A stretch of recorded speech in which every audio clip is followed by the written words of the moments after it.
ছিলেন সুস্থ স্বাভাবিক। বয়স যখন 10 থেকে 12 বছরের কোঠায়, ঠিক তখনই জীবনে আসে ছন্দপতন। হাত পা ছোট, চিকন ও বেঁকে হয়ে পড়েন শারীরিক প্রতিবন্ধী। কত না ভুলি তাই তো দিলে রসুলে আকরাম। বলছি নওগাঁর নিয়ামতপুর উপজেলার হরিপুর গ্রামের শারীরিক প্রতিবন্ধী 4 ভাই বোনের কথা। এরা হলেন 33 বছর বয়সী আব্দুল হাকিম, 31 বছর বয়সী আলমগীর, 30 বছর বয়সী সালমা ও 27 বছর বয়সী আব্দুর রহমান। জন্মের পর সুস্থ ছিলেন তারা, কিন্তু বয়স বাড়ার সঙ্গে সঙ্গে থেমে যায় তাদের শারীরিক বৃদ্ধি। এক পর্যায়ে হাত পা ছোট, চিকন ও বেঁকে যায়। অনেক চিকিৎসা করিয়েও লাভ হয়নি। আর্থিক সংকটে সম্ভব হয়নি উন্নত চিকিৎসা। এখন টুলে ভর করে বা অন্যের সহায়তায় চলাফেরা করতে হয় তাদের। মানে আমাদের যে সমস্যাটা জন্মগত না হওয়ার পর থেকে আস্তে আস্তে অবস্থা হতেই আছে, বেশি হচ্ছে। মানে আমরা চলতে পারি না। অনেকে দেখে আফসোস হয়, দুঃখ করি, আবেগ করি, কান্দি, আল্লাহ কেন এরকম করলো। আবার এই অবস্থায় আল্লাহ কাছে শুকরিয়াই করি, আল্লাহ করে এখন যে কোনো আফসোস নয়, আলহামদুলিল্লাহ। এখন এইভাবে মানবিক জীবনযাপন করছি আমরা। ওয়ালটন ফ্রিজ কিনে অনেকের মতো আপনিও হয়ে যেতে পারেন মিলেনিয়াল। সেরা পণ্যের সেরা অফার।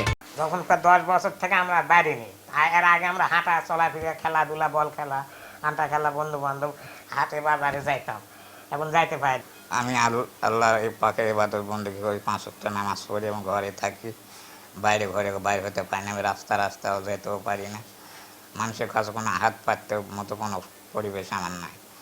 আমি আল্লাহ পাকের ইবাদত করি, আল্লাহ পাকের কাছে সন্তুষ্ট, শুকরিয়া, আলহামদুলিল্লাহ। আল্লাহ ভরসা করি। 10 বছর পর হাঁটতে বেড়াতাম, খেলাধুলা করতাম, এখন আর পারি না। বয়স বেশি হয়ে এখন 30 বছর হয়ে গেছে। নানান সমস্যা হয়, চলতে ফিরতে, খাতে নিতে, সবকিছু করতে কষ্ট হয়। এক পরিবার 4 জন প্রতিবন্ধী করেছে। নাতিরা হবে কেন, মাই পাগলা হবে কেন, আর হামাই নেড়া করা হবে কেন, আর ভিডিওই করা লাগবে কেন। 4 ছেলেমেয়ের এমন করুণ পরিণতি দেখে মানসিক ভারসাম্য হারান তাদের মা। সন্তানদের দেখাশোনার জন্য আরেকটি বিয়ে করেন বাবা। সেই মা এখন নিজের সন্তানের মতোই 4 ভাই বোনকে দেখাশোনা করেন। অর্থকষ্টে থাকা পরিবারটির পাশে দাঁড়াতে আহ্বান জানান প্রতিবেশীরাও। আমিও তো মানুষ, ও তো মানুষ, তো আমার হাত পা ভালো, ওনাদের হাত পা ওরকম দেখে আমার আফসোস হয় যে ভালো হলে বিয়ে শাদী করতো, সংসার হতো, বউ বাচ্চা হতো, বাবা আমার কষ্ট দুঃখ থাকতো না, ওনাদেরও কষ্ট দুঃখ থাকতো না।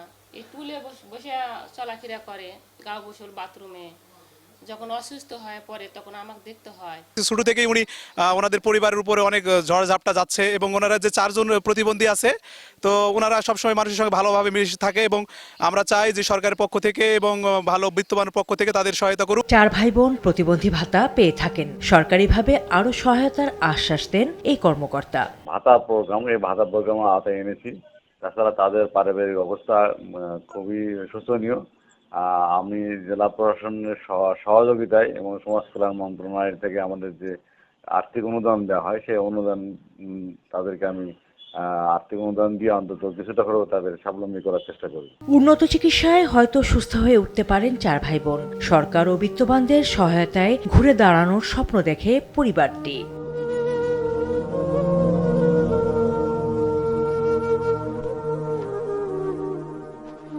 সৈয়দা মুনিরা ইসলাম, RTV।